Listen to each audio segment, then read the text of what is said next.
Lecture number 6 coordination compounds. आणि आतापर्यंत आपण डिस्कस केलं लिगंड्सचं क्लासिफिकेशन केलं. त्यानंतर आपण डिफरंट टाईपचे कॉम्प्लेक्स बघितले, होमोलेप्टिक, हेटेरोलेप्टिक, कॅटायोनिक, अनायोनिक आणि न्यूट्रल. ओके, ते झाल्यानंतर आपण ऑक्सिडेशन स्टेट कशी फाइंड आउट करायची, कोऑर्डिनेशन नंबर कसा फाइंड आउट करायचा, इफेक्टिव्ह ॲटॉमिक नंबर कशा पद्धतीनं फाइंड आउट करायचं ते डिस्कस केलं. नंतर IUPAC nomenclature of coordination compound, नावावरून फॉर्म्युला कसा काढायचा, फॉर्म्युल्यावरून नाव कसं काढायचं. ठीक आहे. आणि नंतर आपण डिस्कस केलं होतं लास्ट क्लासमध्ये आयसोमेरिझम आहे ना. आयसोमर्स दोन प्रकारचे असतात, स्टेरिओ आयसोमर आणि स्ट्रक्चरल आयसोमर. स्टेरिओ आयसोमर परत दोन प्रकारचे असतात, जॉमेट्रिकल आणि ऑप्टिकल आयसोमर. ठीक आहे. आणि जे स्ट्रक्चरल आहेत ते चार प्रकारचे असतात आहे ना, लिंकेज आयसोमर, सॉल्वेट आयसोमर, आयोनायझेशन आयसोमर आणि कोऑर्डिनेशन आयसोमर. हा टॉपिक आपला संपला. तर लेक्चर नंबर 6 कोऑर्डिनेशन कंपाऊंड. आणि नेक्स्ट टॉपिक जो आहे आपला तो आहे valence bond theory. Okay, valence bond theory discuss करायची आहे. तर व्हॅलन्स बॉन्ड थिअरी आपल्याला काय सांगते, पहिले तर थेरॉटिकल पार्ट आहे.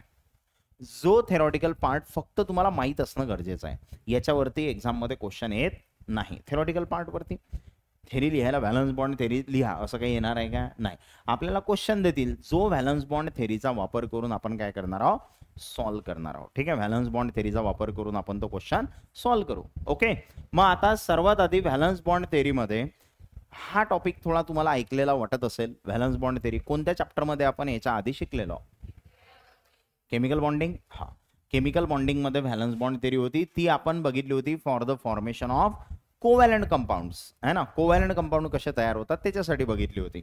ओके, आता आपल्याला जे डिस्कस करायचं आहे ते कोऑर्डिनेशन कंपाऊंडसाठी डिस्कस करायचं आहे. कोऑर्डिनेशन कंपाऊंड आपण कशा पद्धतीनं तयार करतो या थेरीचा वापर करू. ठीक आहे.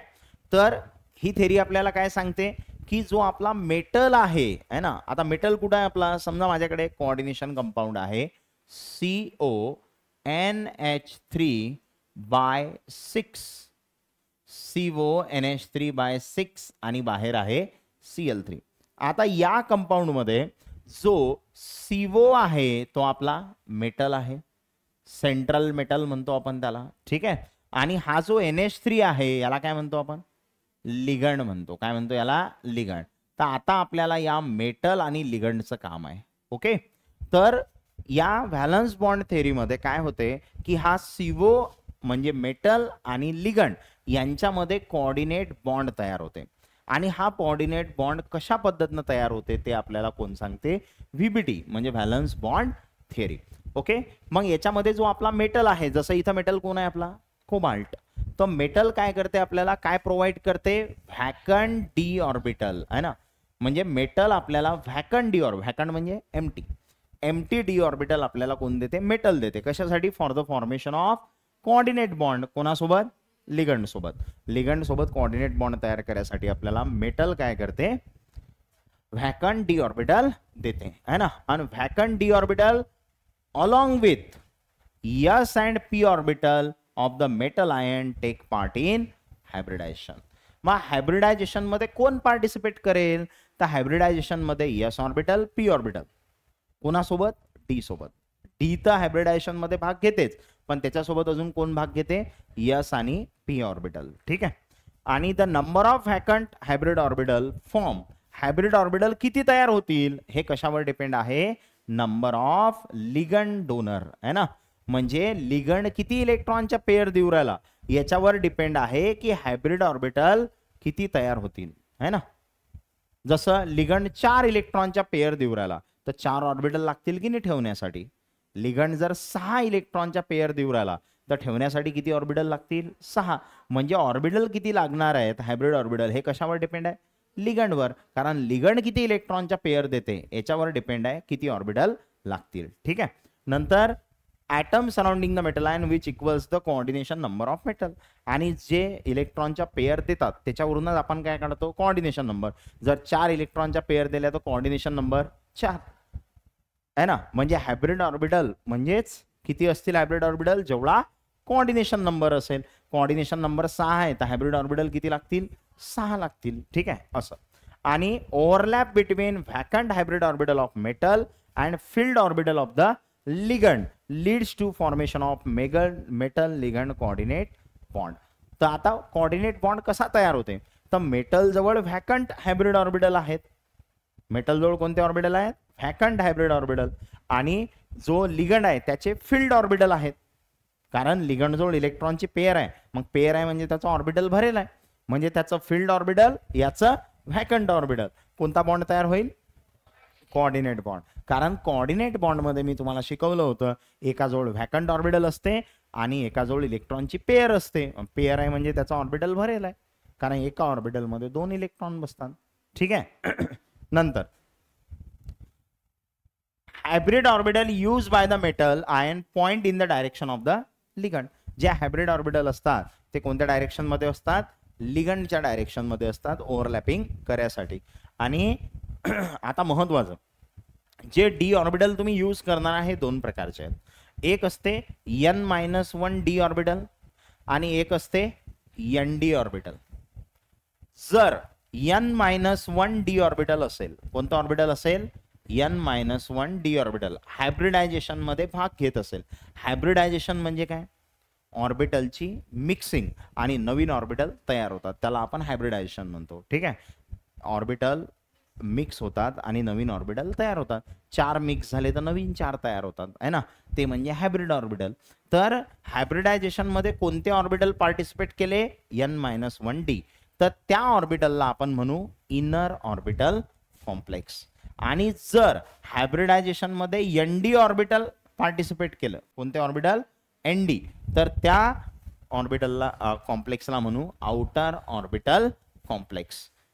आता n-1 डी आणि nd चा अर्थ काय आहे, n म्हणजे शेवटची शेल घेत असतो आपण, n म्हणजे काय घेत असतो, शेवटची शेल.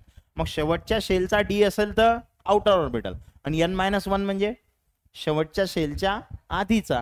जर आधीचा असेल तर इनर ऑर्बिटल, म्हणजे डी लेफ्ट साइडचा असेल तर इनर ऑर्बिटल आणि डी राईट साइडचा असेल तर आउटर ऑर्बिटल. ठीक आहे, ते मी करून दाखवतो मग समजेल तुम्हाला. आणि for hybridisation in the outer orbital complex सांगितलंच, आउटर मध्ये nd आणि इनर मध्ये n-1 डी. ह्या जॉमेट्री आहेत वेगवेगळ्या. ठीक आहे. तर जसं फॉर एक्झाम्पल कोऑर्डिनेशन नंबर 2 आहे. आता कोऑर्डिनेशन नंबर 2 मध्ये जे जॉमेट्री आहे ते कशी असते, लिनियर, आणि हायब्रिडायझेशन कसं असते, sp. ठीक आहे, हे सगळं करून पाहू आपण. समजा कोऑर्डिनेशन नंबर 4 आहे तर 2 पॉसिबिलिटी आहेत कोऑर्डिनेशन नंबर 4 साठी. टेट्राहेड्रल जॉमेट्री भी असू शकते आणि स्क्वेअर प्लेनर भी असू शकते. टेट्राहेड्रल भी असू शकते, स्क्वेअर प्लेनर भी असू शकते. कसं ओळखायचं, टेट्राहेड्रल कधी, जेव्हा हायब्रिडायझेशन काय असेल, sp3, आणि स्क्वेअर प्लेनर कधी, जेव्हा हायब्रिडायझेशन काय असेल, dsp2, जेव्हा हायब्रिडायझेशन काय असेल, dsp2. Tetrahedral hybridisation sp3, square planar hybridisation dsp2. नंतर आहे कोऑर्डिनेशन नंबर 6. आता कोऑर्डिनेशन नंबर 6 जर आला तर ऑक्टाहेड्रल. कोऑर्डिनेशन नंबर 6 आला तर ऑक्टाहेड्रल, आणि ऑक्टाहेड्रल साठी 2 हायब्रिडायझेशन असतात.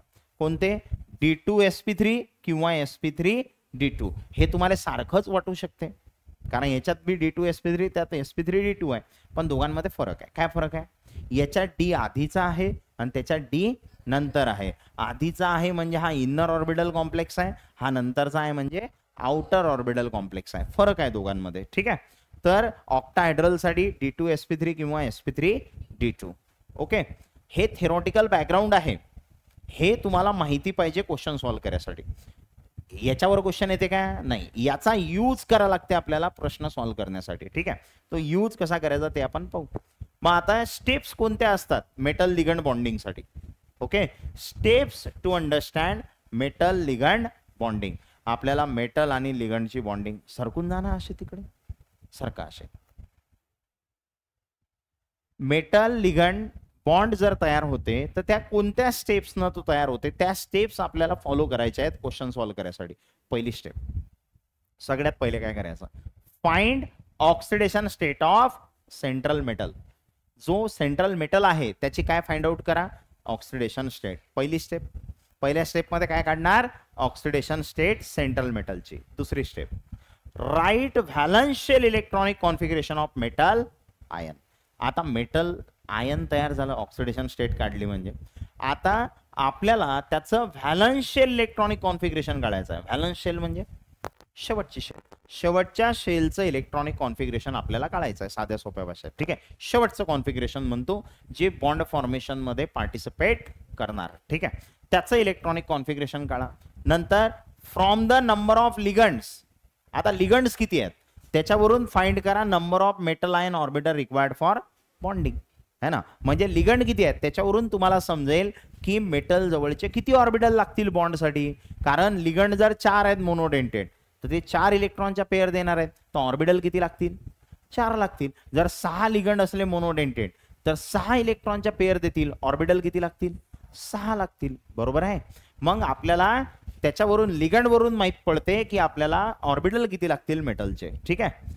नंतर see whether the complex is low spin और हाय स्पिन, हे नंतर समजून सांगेल मी तुम्हाला पुढच्या टॉपिक मध्ये.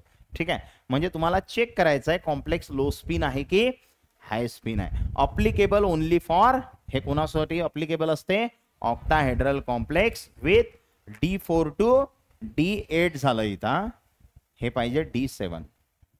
हे कुठून पासून कुठपर्यंत अप्लिकेबल असते, D4 पासून D7 पर्यंत अप्लिकेबल असते, है ना. लो स्पिन हाय स्पिन ते मी काढून दाखवेल तुम्हाला, है ना, पुढचा जेव्हा आपण CFT शिकू, क्रिस्टल फील्ड थेअरी, है ना, तेव्हा सांगेल मी हे लो स्पिन हाय स्पिन का आहे. तर ठीक आहे, तर सध्या फक्त लक्षात ठेवा की आपल्याला याच्यामध्ये पाहायचं आहे कॉम्प्लेक्स लो स्पिन आहे की हाय स्पिन आहे. इथं तुम्हाला गिवन असेल लो स्पिन आहे की हाय स्पिन आहे. तर ठीक आहे. नंतर आपल्याला काय करायचं आहे, write electronic configuration after pairing. जर तिथं पेअरिंग होत असेल, है ना, जर पेअरिंग होत असेल तर ते इलेक्ट्रॉनिक कॉन्फिगरेशन लिहा पेअरिंग नंतरचं. नंतर identify the orbital of metal ion available for hybridisation and type of hybridisation. आता हायब्रिडायझेशन साठी कोणते ऑर्बिटल आहेत, कोणता हायब्रिडायझेशन होणार आहे ते आयडेंटिफाय करा, म्हणजे हायब्रिडायझेशन शोधा कोणतं होणार आहे. नंतर show filling of orbital after complex formation. Complex तयार झाल्यानंतर, है ना, ऑर्बिटल भरल्या जातील ते दाखवा कसे भरल्या गेले तर. ठीक आहे.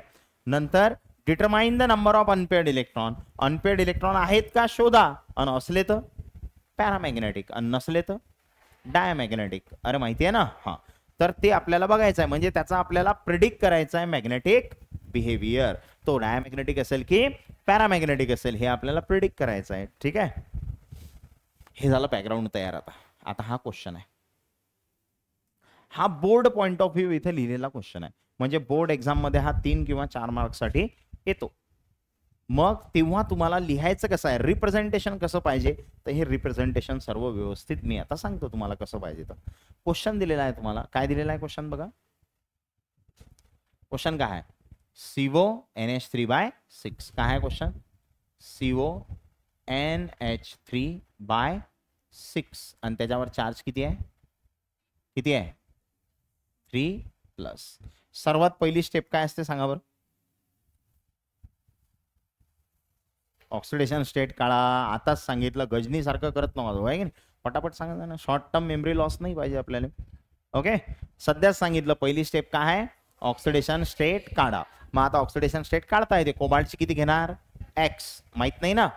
हा, NH3 वर चार्ज 0. अरे अमोनियावर चार्ज असते का, नाही. मग आता काय होईल सांगा, X प्लस 6 वेळा 0 आणि इक्वल टू वर किती आहे रे, +3. म्हणजे X किती आला रे, +3. म्हणजे तुम्ही सगळ्यात पहिले ऑक्सिडेशन स्टेट फाइंड आउट केली कोबाल्टची, तर आपण लिहिलं oxidation state of cobalt is +3, है ना. आपल्याला ऑक्सिडेशन स्टेट माहित झाली. दुसरं काम काय होतं, इलेक्ट्रॉनिक कॉन्फिगरेशन काढा. दुसरं काम हेच होतं ना, पहिले कोबाल्टचं काढू आपण. तर कोबाल्टचं इलेक्ट्रॉनिक कॉन्फिगरेशन काढण्यासाठी कोबाल्टचा atomic number, science teacher Vanita Kumari madam Fevicol को म्हणजे कोबाल्ट किती नंबरला आला, 7 नंबरले, म्हणजे हा असते 27. किती असते, 27. ठीक आहे. आणि इलेक्ट्रॉनिक कॉन्फिगरेशन काढण्यासाठी आर्गॉन, नंतर 3D, नंतर 4s. तसं पहिले 4s असते मग 3D असते. इलेक्ट्रॉन पहिले कशात भरायचा, 4s मध्ये, म्हणजे हे 18 है ना. 4s मध्ये 2, 18 आणि 2 20 आणि 20 आणि 7 किती झाले, 27 झालं. पण तुम्हाला काय पाहिजे, तुम्हाला कोबाल्ट नाही पाहिजे, तुम्हाला काय पाहिजे, कोबाल्ट +3. मग आता कोबाल्ट +3 पाहिजे तर काय होणार सांगा, कोबाल्ट +3 म्हणजे आपल्याला 3 इलेक्ट्रॉन काढून टाकायचे आहेत. ओके, आणि आपल्याला व्हॅलन्स शेल पाहिजे, म्हणजे आता आर्गॉन लिहायची गरज नाही. शेवटचे शेल आपली हे आहे इथं, व्हॅलन्स शेल, जे बॉन्डिंग मध्ये भाग घेणार आहे. 3D आणि 4s आहे. पुन्हा इथं 3D आणि 4s, 3D आणि 4s. मग आता इलेक्ट्रॉन्स भरा. काय करायचं आपल्याला सांगा बरं मला. 3+ आहे म्हणजे 3 इलेक्ट्रॉन काढून टाकायचे आहेत. मग आता 2 शेवटच्या शेल मधून काढले, इथं किती राहिले 0, आणि इथून 1 काढा लागेल तर इथं किती लागतील 6, इथं किती लागतील 6. क्लिअर आहे का. हा, मग आता डी ऑर्बिटल जे आहेत ते किती असतात, 5 असतात. 1 2 3 4 5. यस ऑर्बिटल 1 असते. ठीक आहे, यस ऑर्बिटल 1 असते. आता इलेक्ट्रॉन भरायच्या 6. कसे भरणार, single single single single single. किती झाले 5. आता पेअरिंग करा 6, तो तरी कामाच आहे, संपलं. म्हणजे आपल्याला कोबाल्ट 3+ चं इलेक्ट्रॉनिक कॉन्फिगरेशन काढायचं आहे आणि बॉक्स डायग्राम काढायचे, याला बॉक्स डायग्राम म्हणतात. ओके, क्लिअर आहे एवढं. नंतर आता पुढे काय म्हणते, नंबर ऑफ अमीन लिगंड किती आहेत, अरे किती आहेत, 6 लिगंड आहेत. मग व्हॅकंट ऑर्बिटल किती लागतील, अरे जेवढे लिगंड आहेत तेवढ्या इलेक्ट्रॉनच्या पेअर देतील, म्हणजे तेवढे ऑर्बिटल लागतील vacant. The number of vacant metal ion orbital required for bonding with ligand must be 6. किती ऑर्बिटल लागतील, 6 ऑर्बिटल. आणि कॉम्प्लेक्स बघा, structure of octahedral low spin complex त्यानं दिलेला आहे. कॉम्प्लेक्स कोणता आहे, लो स्पिन. कोणता कॉम्प्लेक्स आहे, लो स्पिन दिलेला आहे त्यानं, लो स्पिन आहे. आणि लो स्पिन कॉम्प्लेक्स जर असेल है ना, तर काय म्हणते, pairing of electron will takes place prior to hybridisation. म्हणजेच काय, जर लो स्पिन कॉम्प्लेक्स असेल तर हायब्रिडायझेशनच्या आधी इलेक्ट्रॉनची पेअरिंग होते. जर कॉम्प्लेक्स कोणता असेल, लो स्पिन असेल, तर हायब्रिडायझेशन करायच्या आधी इलेक्ट्रॉनची पेअरिंग करा. आता इलेक्ट्रॉनची पेअरिंग करा म्हणजे काय, तर हा इलेक्ट्रॉन बघा, आता हे अशा पद्धतीने इलेक्ट्रॉन आहे, पेअरिंग होऊ शकते. हा इलेक्ट्रॉन इथून इथं आला, इथं पेअर तयार होईल. हा इलेक्ट्रॉन इथून इथं आला, काय तयार होईल, पेअर तयार होईल. समजलं का, म्हणजे इथं इलेक्ट्रॉनची पेअर तुम्हाला करायची आहे. तसं इलेक्ट्रॉनची पेअर आपण कधी करत असतो, जेव्हा आपल्याजवळ स्ट्रॉंग फील्ड लिगंड असते. आता हे weak field ligand, strong field ligand मी नंतर पुढे शिकवणार आहोत. तर हा जो NH3 आहे हा कोणता लिगंड आहे, NH3 कोणता लिगंड आहे, स्ट्रॉंग फील्ड लिगंड. आणि स्ट्रॉंग फील्ड लिगंड असेल तर स्ट्रॉंग फील्ड लिगंड म्हणजे काय, तो स्ट्रॉंग फील्ड लिगंड आहे. म्हणजे असं समजायचं डॉन आहे तो, आणि डॉन आला की बाकीचे सगळे भागो है ना. आता हा NH3 येणार आहे बॉन्डिंग साठी, म्हणजे डॉन येणार आहे, आणि डॉन आली की पब्लिक माग, तर हे इलेक्ट्रॉन कुठे जातील, मागे जातील, असं लक्षात ठेवायचं. ठीक आहे, तर NH3 कोणता लिगंड आहे, स्ट्रॉंग फील्ड. आणि स्ट्रॉंग फील्ड आहे म्हणजे पेअरिंग ऑकर्स. स्ट्रॉंग फील्ड असेल तर पेअरिंग ऑकर्स, पेअरिंग होणार आहे. आणि पेअरिंग जर होणार आहे ना, म्हणजे हे इलेक्ट्रॉन मागं जातील. मागं गेल्यानंतर इलेक्ट्रॉनिक कॉन्फिगरेशन कसं दिसेल, मग पेअरिंग झाल्यानंतर इलेक्ट्रॉनिक कॉन्फिगरेशन कसं दिसेल, हा कोबाल्ट 3+ है ना, नंतर 3D, नंतर काय रे 3D नंतर 4s. 3D ऑर्बिटल किती आहेत, बोमला किती आहेत, किती आहेत 5. Yes orbital 1. आता इलेक्ट्रॉन भरू, याच्यात किती आहेत 6, याच्यात किती आहेत 0. मग आता इथं पेअरिंग करा, तर इथं 2, इथं 2, आणि इथं असं दिसेल की नाही रे, अरे समजलं काय एवढं, असं दिसेल. पेअरिंग झाली, पेअरिंग नंतर असं दिसेल. आता पुढे मला सांगा, आपल्यावर लिगंड किती आहे 6, तर डब्बे किती लागतील, इथे रिकामे डब्बे 3च दिसू राहिले.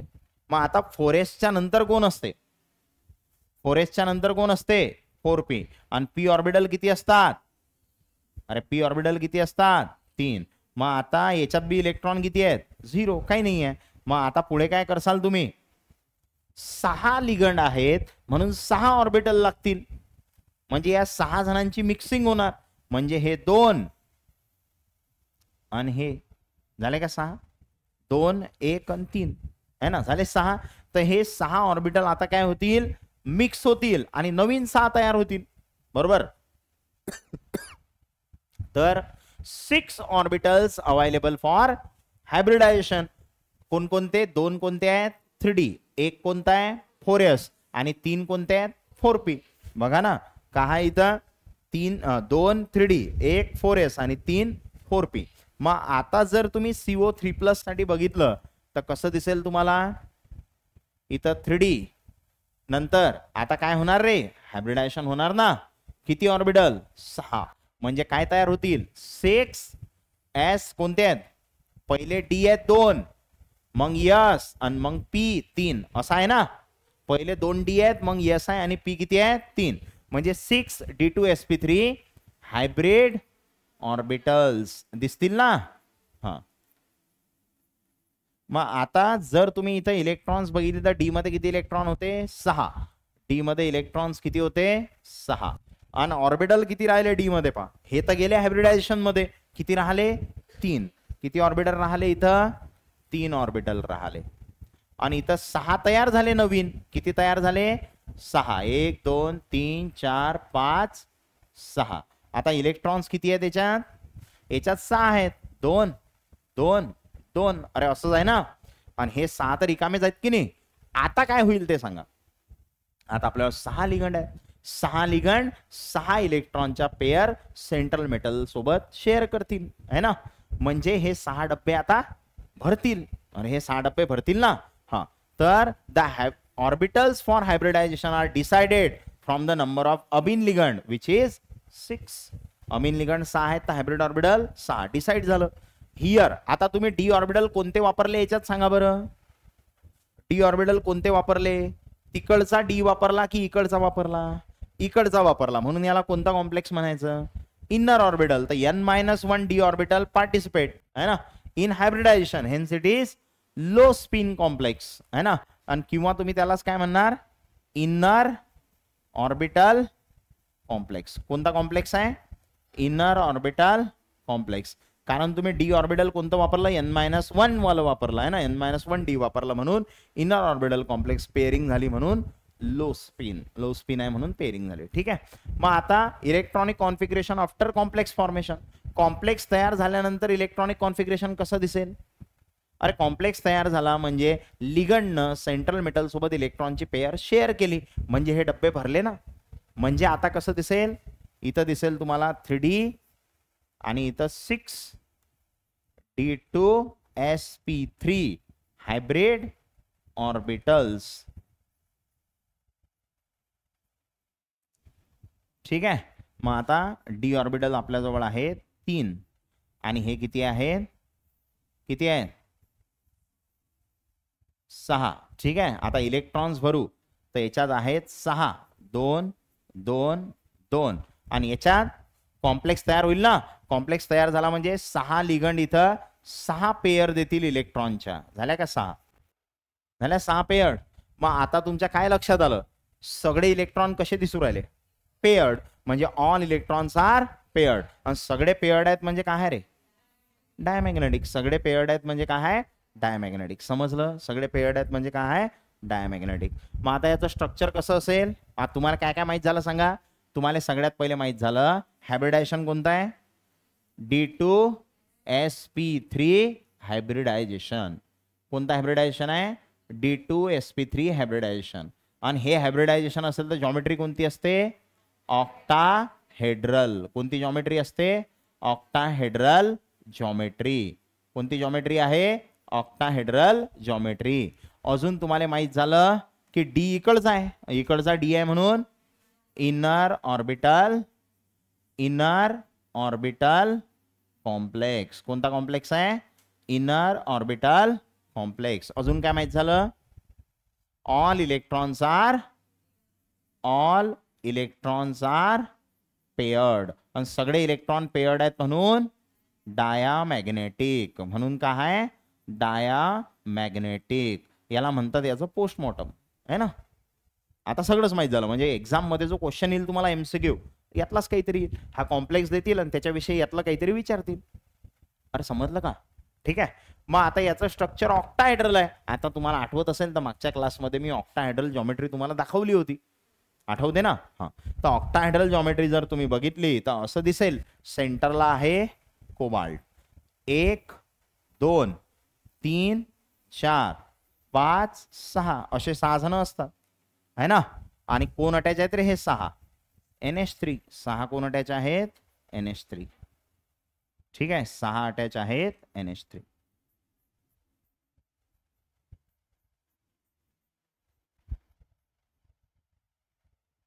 आणि याच्यावर चार्ज 3+. याच्यावर चार्ज किती आहे 3+. ओके तर क्लिअर समजलं काय करायचं आहे आता. ओके आता परत एक क्वेश्चन. आता तो क्वेश्चन जो होता तो एकदम बोर्ड पॉइंट ऑफ व्ह्यू तुम्हाला मी सर्व व्यवस्थित पॅटर्न मध्ये लिहून दिलेलं होतं. कारण बोर्ड एक्झाम मध्ये क्वेश्चन आला 3 किंवा 4 मार्क्ससाठी तर तसं व्यवस्थित सगळं लिहा लागते. ओके मग आता मी परत त्याला सॉल्व्ह करतो. एक दुसरा क्वेश्चन घेतो आता माझ्या भाषेत सॉल्व्ह करतो है ना. काय दिलेलं आहे COF6 3-. काय करसाल सगळ्यात पहिले COF6 आणि याच्यावर काय आहे रे 3-. COF6 3-. सांगा मग आता काय होईल. सगळ्यात पहिले ऑक्सिडेशन स्टेट. CO ची किती घेणार X. F ची किती असते -1. माहित पाहिजे ना F वरती काय असते 1- असते. ओके मग आता काय करणार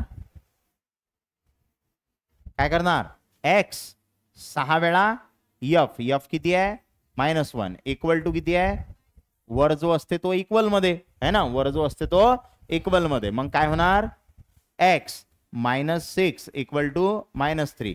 X -3 -6 इकडे गेला +6 तर X किती झाला +3. X किती झाला +3. क्लिअर आहे एवढं. ओके आता काय करसाल रे सांगत जा तुम्हाला सांगा लागते.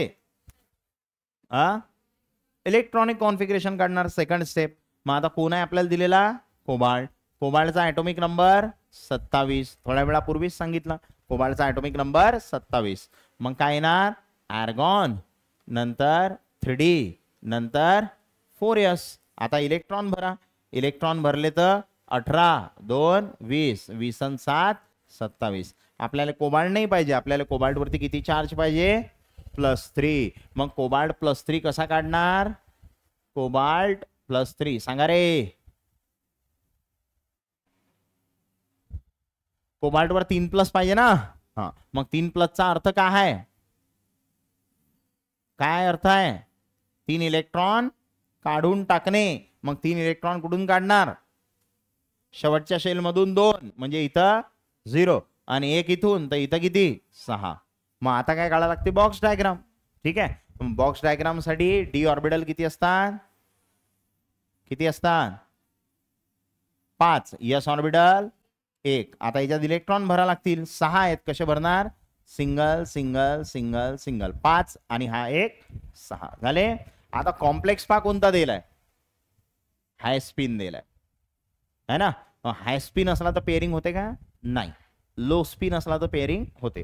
हाय स्पिन आहे पेअरिंग होणार नाही. किंवा हा जो F आहे या F ला म्हणतात वीक फील्ड लिगंड. F ला काय म्हणतात वीक फील्ड लिगंड. आणि वीक फील्ड लिगंड असेल तर नो पेअरिंग है ना. No pairing. इथं तुम्हाला पेअरिंग करायची नाही आहे. ओके अरे पेअरिंग करायची नाही आहे. मग आता मला सांगा आपल्याला लिगंड 6 दिलाय तर डब्बे रिकामे किती लागतील 6. मग आता पेअरिंग होणार नाही हे मागे येणार नाहीत तर आपल्याला पुढचे 6 डब्बे घ्यावे लागतील. अरे पेअरिंग होणार नाही तर हे डब्बे रिकामे होतील का नाही. म्हणजे आपल्याला पुढचे 6 घ्यावे लागतील. मग पुढचे 6 घ्यावे लागतील तर 4s नंतर 4p 4p नंतर 4d. अरे बरोबर का. हा p ऑर्बिटल किती आहेत p ऑर्बिटल 3. d ऑर्बिटल किती आहेत किती 5. d ऑर्बिटल याच्यात इलेक्ट्रॉन 0 याच्यात इलेक्ट्रॉन 0. मग आता काय होईल हायब्रिडायझेशन होईल. कसं होईल 1s 3p आणि 2d. अरे 6 पाहिजेत ना डब्बे. हा तर काय म्हणणार तुम्ही इथं काय आहेत here 6 F minus ligands are present. Here 6 F minus ligands are present है ना. मग 6 orbital required for 6 F minus ligands are present आणि complex is has been, hence pairing does not occur, है ना. तर here 6 F minus ligands are present, hence complex is कोणता आहे complex? Complex is कोणता आहे रे? High spin. हेन्स पेअरिंग सांगा रे. Pairing does not occur. Pairing होणार नाही. तर इथं 6 F मायनस लिगंड्स आहेत, तर आपण काय म्हणणार? 6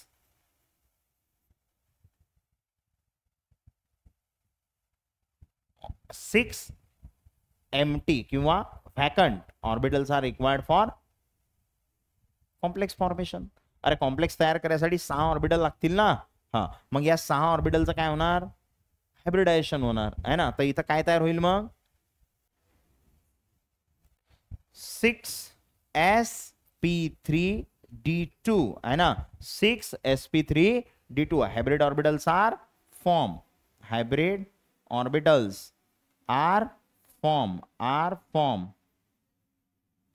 6sp3d2 है ना. एक यस. अरे हे असं होईल ना, बरोबर. मग आता काय करणार तुम्ही? इलेक्ट्रॉनिक कॉन्फिगरेशन आफ्टर हायब्रिडायझेशन लिहिता येईल ना तुम्हाला. हा, तर काय होईल आता? इलेक्ट्रॉनिक कॉन्फिगरेशन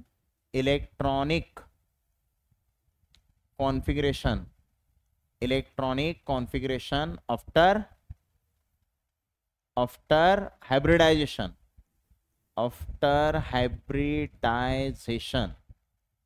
इज सांगा कोण होता आपला? CO3+, बरोबर.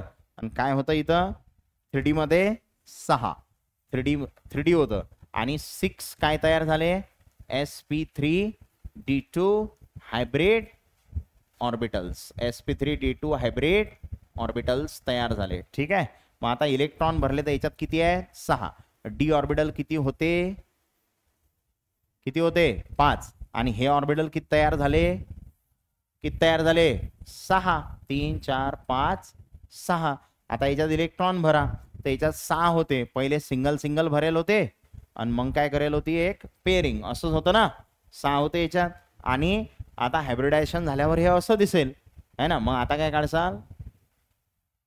Electronic configuration after complex formation, है ना. मग here 6 F minus ligands are present. किती F minus ligand प्रेझेंट आहे? 6, है ना. Electronic configuration after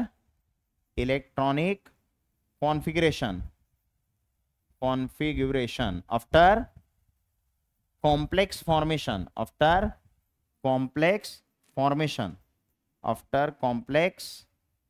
formation is काय होणार रे?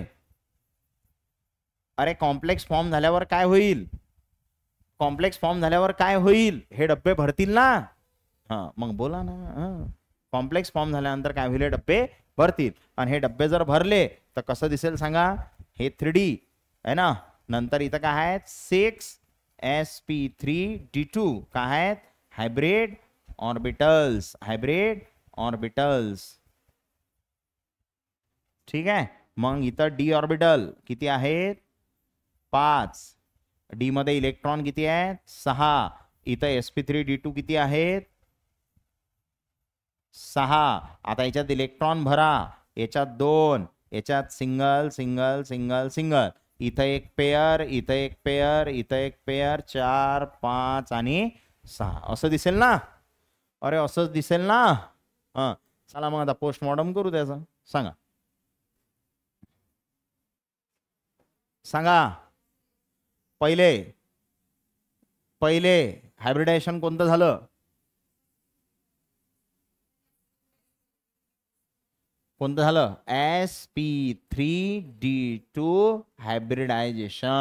sp3d2 hybridisation. हा, दुसरं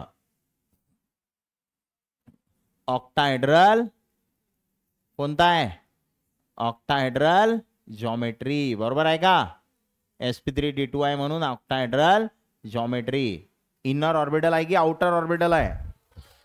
डी तिकडचे वापरले म्हणून डी तिकडचे वापरले म्हणून outer orbital complex. Outer orbital complex. हा पुढे outer orbital complex. Unpaired electron आहेत की नाही आहेत? किती आहेत अनपेड इलेक्ट्रॉन? दिसू राहिले का? 1 2 3 4. किती आहेत? 4. 4 unpaired electrons. 4 unpaired electrons. Unpaired electron आहेत म्हणून पॅरामॅग्नेटिक. अनपेड इलेक्ट्रॉन आहेत म्हणून पॅरामॅग्नेटिक. ठीक आहे. आता जॉमेट्री काढू शकता का त्याची?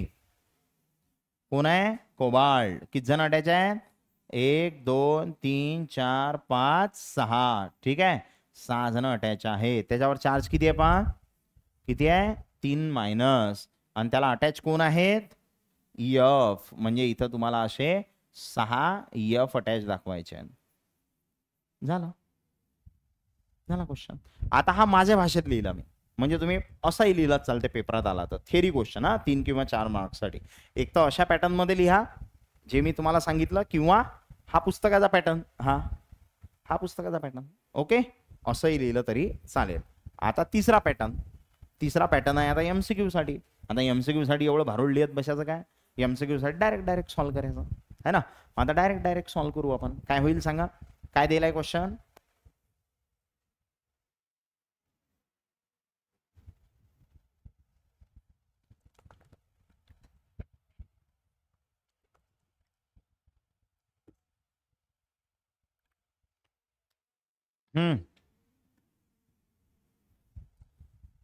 काय दिलाय? NiCl4 2-. सगळ्यात पहिले काय करसाल? Oxidation state. ते विसरायचं नाही. काय दिलाय? NiCl4 2-. पहिले काढू ऑक्सिडेशन स्टेट. Na साठी x, Cl साठी -1. अरे Cl -1 असते ना. आणि Na साठी x. काय होईल? x प्लस 4 वेळा Cl -1 इक्वल टू वर किती आहे? -2.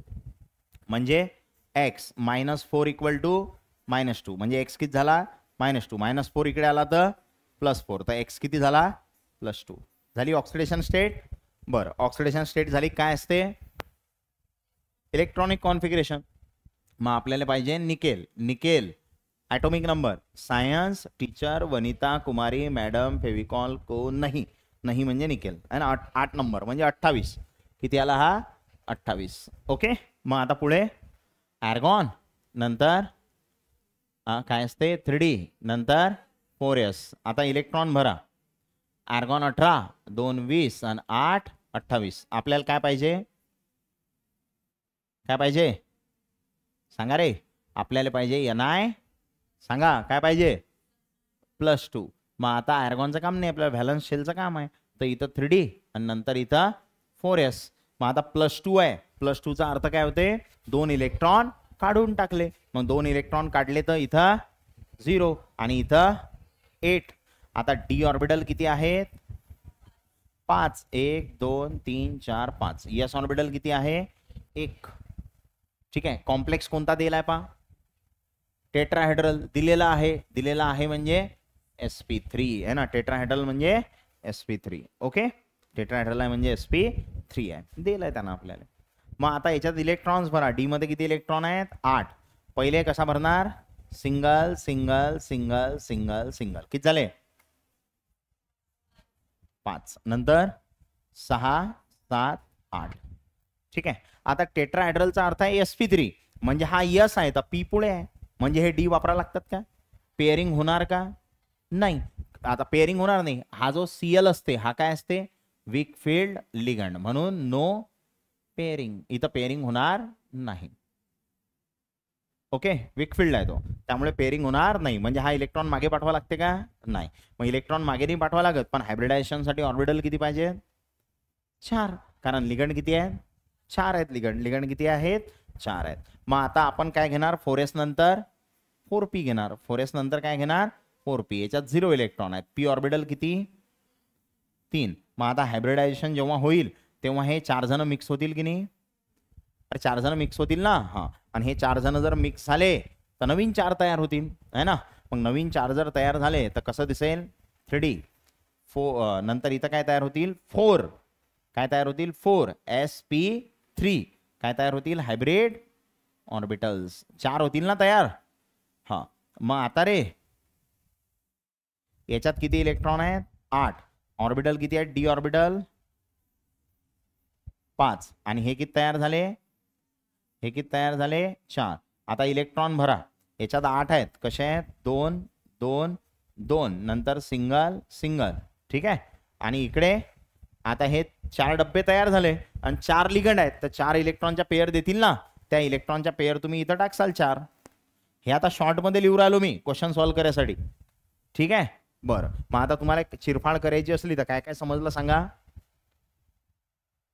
हायब्रिडायझेशन कोणतं आहे? 1 S आणि 3 P म्हणजे हायब्रिडायझेशन sp3. म्हणजे इथं तुम्हाला माहित झालं हायब्रिडायझेशन कोणतं आहे? sp3 hybridisation. आणि sp3 हायब्रिडायझेशन असेल तर जॉमेट्री कोणती असते? टेट्राहेड्रल. sp3 हायब्रिडायझेशन असेल तर जॉमेट्री टेट्राहेड्रल. ठीक आहे. आता मला सांगा sp3 आहे, डी तर नाहीच आहे, मग इनर आणि आउटरचा काही घेणं देणं नाही, है ना. मग अनपेड इलेक्ट्रॉन आहेत का? आहेत. किती आहेत? 2. म्हणजे इथं काय आहेत आपल्याजवळ? 2 अनपेअर्ड इलेक्ट्रॉन. आणि जर आपल्याजवळ 2 अनपेअर्ड इलेक्ट्रॉन आहे तर हा थोड्याशा साठी झाला प्रॉब्लेम. हायब्रिडायझेशन सगळ्यात आधी काय काढायचं? Oxidation state. ऑक्सिडेशन स्टेट झाली की सेकंड नंबरला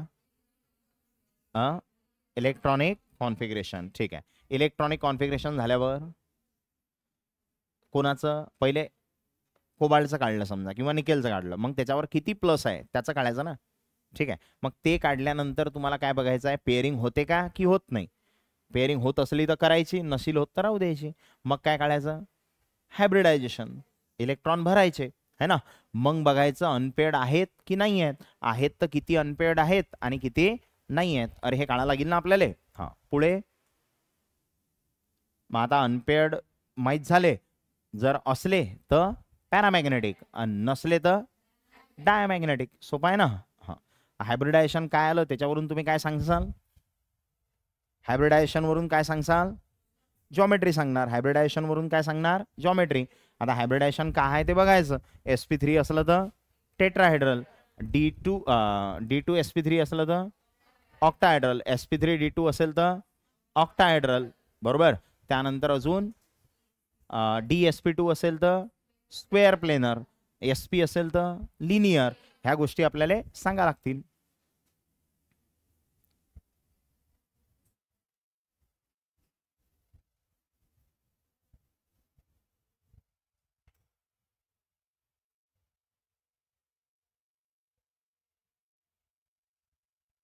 हा, सांगा मग आता. सांगा रे. टेट्राहेड्रल झालं. अनपेड इलेक्ट्रॉन आहेत का? किती आहेत? 2. म्हणजे इथं काय आहे? 2 अनपेअर्ड इलेक्ट्रॉन. 2 unpaired electron. आणि अनपेड इलेक्ट्रॉन आहे म्हणून पॅरामॅग्नेटिक. अनपेड इलेक्ट्रॉन आहे म्हणून पॅरामॅग्नेटिक. आणि जॉमेट्री काढू शकता. कोण दिलाय आपल्याला पहा क्वेश्चन मध्ये? NiCl4 2 मायनस आहे ना. म्हणजे कसं दिसेल? Ni 4 Cl आहेत. 1 2 3 4. टेट्राहेड्रल आहे ना. टेट्राहेड्रल असं असते, है ना. आणि चार्ज किती आहे? किती? 2 मायनस. आणि आता कोण अटॅच आहे त्याला? Cl. तर असे तुम्हाला इथं काय अटॅच करायचे आहेत? Cl. हे झाली याची जॉमेट्री, है ना. कोणती जॉमेट्री आहे? टेट्राहेड्रल. कोणती जॉमेट्री आहे? टेट्राहेड्रल. म्हणजे अशा टाईपनं तुम्हाला आता बघा. आता इथं आपण हे सगळ्या गोष्टी फाइंड आउट केल्या म्हणजे एमसीक्यू मध्ये तुम्हाला हेच विचारतील. आता हे एकदम शॉर्ट मध्ये सॉल्व्ह करून दिलं मी तुम्हाला. म्हणजे एमसीक्यू आला तर असंच सॉल्व्ह करायचं डायरेक्ट. आणि जर बोर्ड एक्झाम मध्ये क्वेश्चन आला तर मग पूर्ण डिटेलमध्ये लिहावं लागेल. ठीक आहे. तर डिटेलमध्ये कसं लिहायचं ते पण सांगितलं आणि शॉर्टमध्ये कसं लिहायचं ते पण सांगितलं. आता नेक्स्ट क्लासमध्ये काय करू आपण? आणखी एखादा क्वेश्चन आणि नंतर घेऊ एमसीक्यू या टॉपिकचे. ओके, ठीक.